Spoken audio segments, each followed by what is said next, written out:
किसी का बड़ा खूबसूरत शेर है कि मैंने तारीख में अहवाल पढ़ा है लोगों, जंग जैसी भी हो वो फौज लड़ा करती है। पहली बात तो ये कि ये जंग नहीं थी, ये एक जबरी रियासत की तरफ से इम्पोज्ड टेररिज्म थी और उसके तहत रसूल करीम सल्लल्लाहु अलैहि वसल्लम के उस शहजादे को कि जो राकिब दोषे पैगंबर सल्लल्लाहु अलैहि वसल्लम है, जो जिनके लिए फरमाया हुसैन मुझसे है मैं हुसैन से हूं, जिसकी रजा में रसूल करीम सल्लल्लाहु अलैहि वसल्लम की रजा, जिनकी नाराजगी में अल्लाह के हबीब सल्लल्लाहु अलैहि वसल्लम की नाराजगी, और जिनके लिए सजदे इतने तवील कर दिए जाते हैं कि आप 70-72 तकबीरात ज्यादा जो है वो पढ़ देते। तो ये देखिए कि उनको यहां तक लाया गया और फिर उनके साथ इमरान भाई खवातीन का होना ये हमेशा लोगों के लिए क्वेश्चन मार्क रहता है। तो मैं यहाँ ये बात कहा करती हूँ कि जो आपने एलाए कलिमतुल्लाह की बात की, जो अलामा साहब बात कर रहे थे, यहाँ तो क़याम के लिए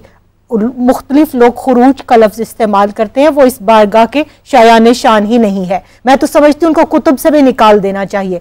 आपका क़याम था, और जब हम अकीमुस सलात की बात करते हैं तो यही तो खानवादा है जिन्होंने नमाज कायम की, यही तो हैं जो फसल्ली लिरब्बिका वनहर वाले, यही तो हैं जो इन्ना शानियका हुवल अबतर वाले, यही तो हैं जो साक़ी कौसर सल्लल्लाहु अलैहि वसल्लम के उस फैज़ को बांट रहे हैं। बात हो रही थी उस प्यास की और शिद्दत की, वो चीनी मौरिख लिखता है 8 तरफ से हमला था, आसमान पर सूरज आग बरसा रहा था, जमीन तांबे की तरह रेत जो है वो गर्म हो चुकी थी, और खैमों के अंदर से भी इतनी ज्यादा हिद्दत निकल रही थी कि यूं लगता था खैमे जल रहे हैं, और फिर चारों अतराफ से फौज अशकिया, और फिर फुरात के ऊपर जानवर तो पानी पिए मगर खानवादा रसूल सल्लल्लाहु अलैहि वसल्लम के लिए पानी की एक बूंद भी नहीं थी। वहां पहरे लगे हुए थे, और फिर खंदकों के जो खैमे लगाए गए थे उनके इर्द गिर्द खंदक खोदकर उनमें भी हिफाजत की गर्ज से आग जो है वो जलाई गई थी। अब उसके अंदर भी मर्दों का हौसला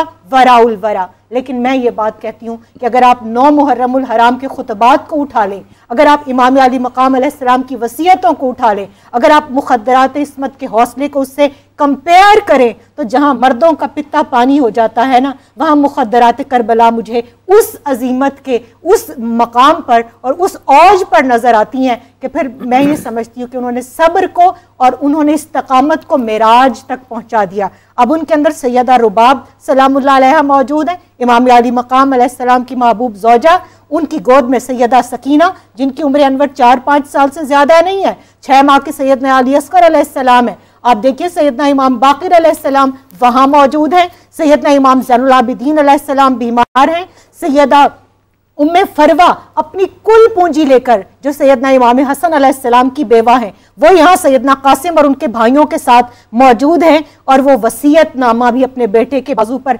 बंधा हुआ देख रही हैं कि कल जब कुर्बानी का वक्त आएगा तो मैं अपने शहजादों को अपने चचा पर और इस दीन पर कुर्बान करने के लिए उनसे पहले भेजूंगी। और फिर उस वक्त के अंदर सैयदा फिजा जैसी, जैसे बात हो रही थी हजरत जॉन बिन हैल जैसे वो वफादार भी मौजूद हैं कि जो इस वक्त में इस्तकामत का और कूनु मास सादिकीन का पैकर बनने वाले हैं। और जब बात पानी की आई, हजरत हुर बिन यजीद रियाही जो मकाम शर्राफ पर आकर 1000 के लश्कर के साथ मिले, इस खानवादे का मकाम तस्लीम और रजा है।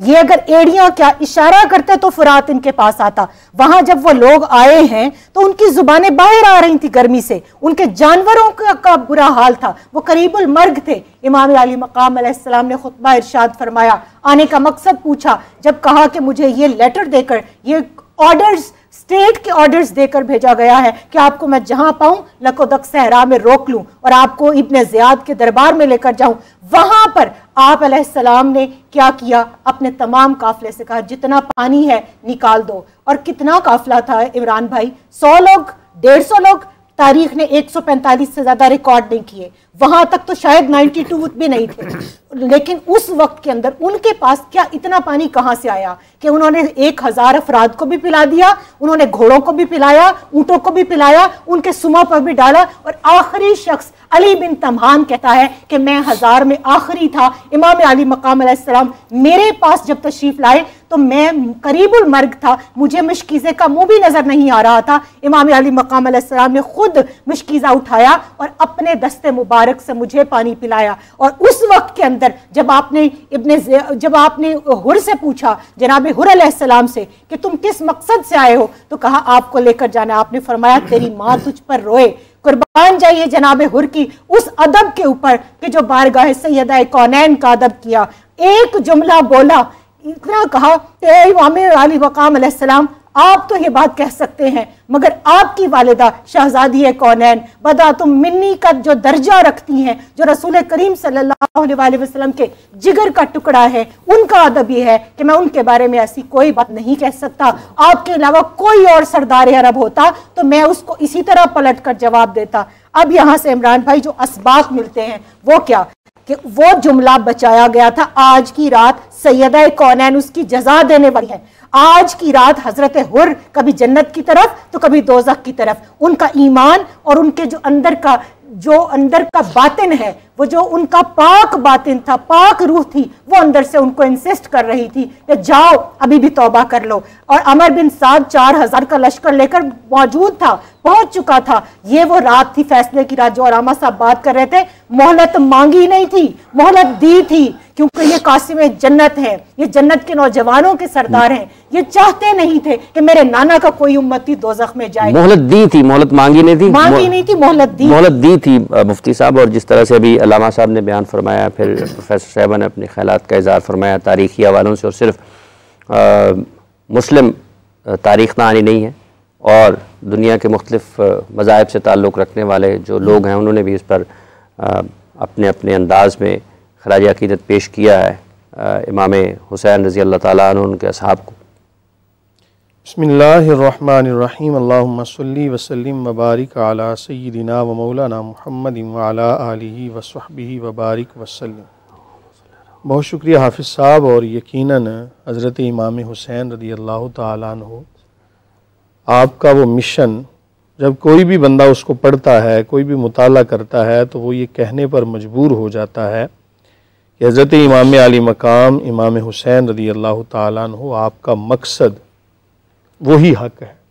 और इसके अंदर तो कोई दो राय नहीं है, बल्कि ये ऐसा एक प्लेटफार्म है, एक ऐसा नाम है, अहले बैत इज़ाम का घराना, एक ऐसा प्लेटफार्म कह लें कि जिसके ऊपर उम्मत का इत्तेफाक है, जिसके अंदर कोई दो राय होनी ही नहीं चाहिए।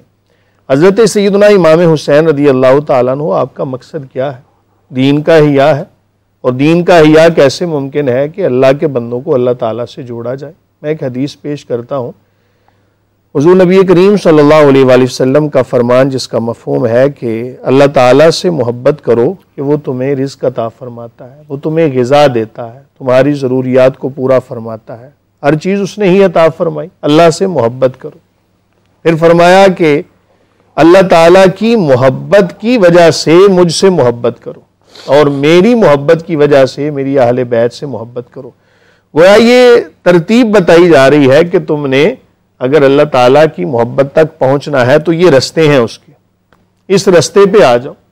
हज़रत सैयदना इमाम हुसैन रज़ी अल्लाह ताला अन्हु, आपने अजीमत पर अमल करके, अपनी जान का नजराना पेश करके, तो वो मिसाल कायम फरमा दी कि दुनिया कायनात के अंदर जब भी तुम्हारे मद्दे मुकाबिल कोई भी ऐसी कुव्वत हो कि जिसको बातिल कुव्वत कहा जाता है, तो अपनी जान तो पेश कर देना, लेकिन दीन इस्लाम के ऊपर कोई आंच ना आने देना। हज़रत इमाम हुसैन रज़ी अल्लाह ताला अन्हु, चूँकि वाक़या 9 मुहर्रमुल हराम के वाक़यात की तरफ हम बयान कर रहे हैं, तो आप उनका लुब्बे लुबाब अगर देखें तो उसमें 2 चीज़ें हाफ़िज़ साहब बयान की जाती हैं। एक तौहीद बारी ताला, अल्लाह ताला की वहदानियत का यकीन दिलाना उनको, और दूसरा अपनी पहचान करवाना कि देखो, गौर करो, समझो, सोचो, कर क्या रहे हो।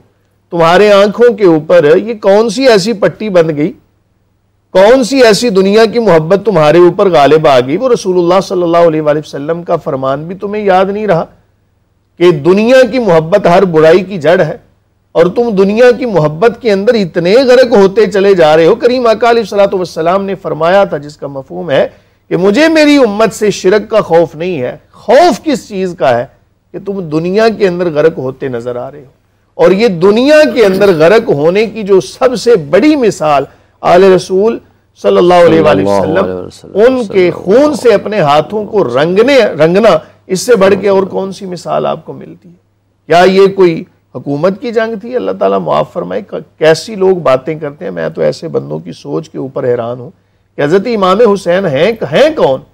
क्या कभी किसी ने गौर किया है ये घराना कौन सा है? और जब ये बात होती है ना तो मैं तो तड़प जाता हूँ इस बात पे कि जो बंदा कह रहा है कि उधर भी नमाजें पढ़ी जा रही हैं, इधर भी नमाजें पढ़ी जा रही हैं। यार कौन सी नमाजें पढ़ रहे हो तुम कि जहाँ पर अल्लाहुम्मा सल्ली अला सय्यिदिना मुहम्मद व अला आलि सय्यिदिना मुहम्मद पढ़ रहे हो और उधर तुम उन्हीं के मद्दे मुकाबिल खड़े हुए हो। ये कौन सा दीन लेके आ गए हो? पता चला कि जब दीन की बात की जाती है ना तो फिर तुम्हें दीन इस घराने से मिलना है। हुज़ूर नबी करीम सल्लल्लाहु अलैहि वसल्लम के दो फरामीन यहाँ पर शामिल करना चाहूँगा। कि करीम आका अलैहिस्सलातु वस्सलाम ने फरमाया, जिसका मफ़हूम है कि मेरी अहले बैत कश्ती नूह की मानिंद है, जो इसमें सवार हो गया निजात पा गया, जो इससे अलहदा हो गया। आप देखें हज़रत नूह अलैहिस्सलाम की कश्ती, जो वहां पर सवार हुए अल्लाह ताला ने उनको जिंदगी अता फरमाई। जो जुदा हुआ, हालांकि सगा बेटा है लेकिन जुदा हुआ, गरक हो गया। तो ये अहले बैत की ये मिसाल है। और दूसरी तरफ फरमाया, यह सहाबी कर नजूम, मेरे सहाबा सितारों की मानिंद है, जिसकी भी इक्तदा करोगे हिदायत पा जाओगे। बिला तमसील मिसाल दी मसला समझाने के लिए अहले बैत इज़ाम की मोहब्बत ईमान का तकाजा है, ईमान का जुज़्वे लाजिम है। उसकी मिसाल करबला में मिलती है कि अगर तुम नमाजों को दीन कह रहे हो तो ये दीन कामिल नहीं है। अभी तुमने दीन लेना है तो फिर आले रसूल सल्लल्लाहु अलैहि वसल्लम, दीन लेना है तो आले रसूल सल्लल्लाहु अलैहि वसल्लम। एक बात अब हजरत इमाम हुसैन रदी अल्लाह ताला अन्हु या जितना भी ये घराना है, हाफिज साहब बड़े बड़े आइम्मा, बड़े बड़े मुहद्दिसीन ने लिखा, वो फरमाते हैं कि तुम ये देखो कि तुम्हारी नमाज ही उस वक्त तक काबिल कबूल नहीं जब तक तुम आले मोहम्मद सल्लल्लाहु अलैहि वसल्लम पर दुरूद नहीं पढ़ती। तो इससे बढ़ के और शान क्या हो सकती।